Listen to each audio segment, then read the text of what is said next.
প্রতিটা দিন নতুন ধরনের শিক্ষণীয় ভিডিও পেতে সবার আগে আমার এই চ্যানেলটি সাবস্ক্রাইব করে রাখুন, কারণ আমার এই চ্যানেলে প্রতিটা দিন নতুন ধরনের শিক্ষণীয় ভিডিও প্রতিটা দিন আলোচনা করা হয়। চলুন কথা না বাড়িয়ে ভিডিওটা শুরু করা যাক। ফার্স্ট প্রশ্ন, মানুষের দেহের কাঠামোর মূল অংশ কি? উত্তরটি হলো কঙ্কাল। নেক্সট প্রশ্ন, কলকাতাকে প্রসাদ নগরী আখ্যা দিয়েছেন কে? উত্তরটি হলো রবার্ট ক্লাইভ। কলকাতাকে প্রসাদ নগরী আখ্যা দিয়েছেন। নেক্সট প্রশ্ন, দেহের কলাগুলি মিলে কি গঠন করে? উত্তরটি হলো অঙ্গ গঠন করে দেহের কলাগুলি মিলে।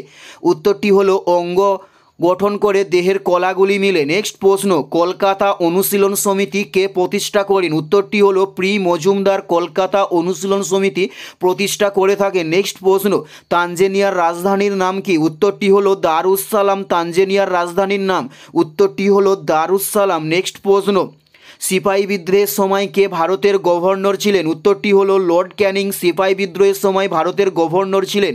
নেক্সট প্রশ্ন, তানসেনের আসল নাম কি? উত্তরটি হলো রামতনু পাণ্ডে। তানসেনের আসল নাম উত্তরটি হলো রামতনু পাণ্ডে। তানসেনের আসল নাম। নেক্সট প্রশ্ন, সার্ভেন্ট অফ ইন্ডিয়া সোসাইটি কে স্থাপন করেছিল? উত্তরটি হলো Gopal Krishna Gokhale servant of India society স্থাপন করেছিল।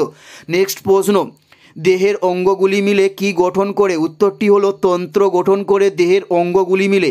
উত্তরটি হলো তন্ত্র। নেক্সট প্রশ্ন, কোন শিখ মসনদ প্রথা শুরু করে? উত্তরটি হলো গুরু অর্জুন সিং শিখ মসনদ প্রথা শুরু করেন। উত্তরটি হলো গুরু অর্জুন সিং। এটাই ছিল এই ভিডিও লাস্ট প্রশ্ন। আর কোন ধরনের শিক্ষণীয় ভিডিও আপনারা দেখতে চান অবশ্যই কমেন্টে লিখে জানান। পুরো ভিডিওটা দেখার জন্য আপনাদেরকে অসংখ্য ধন্যবাদ।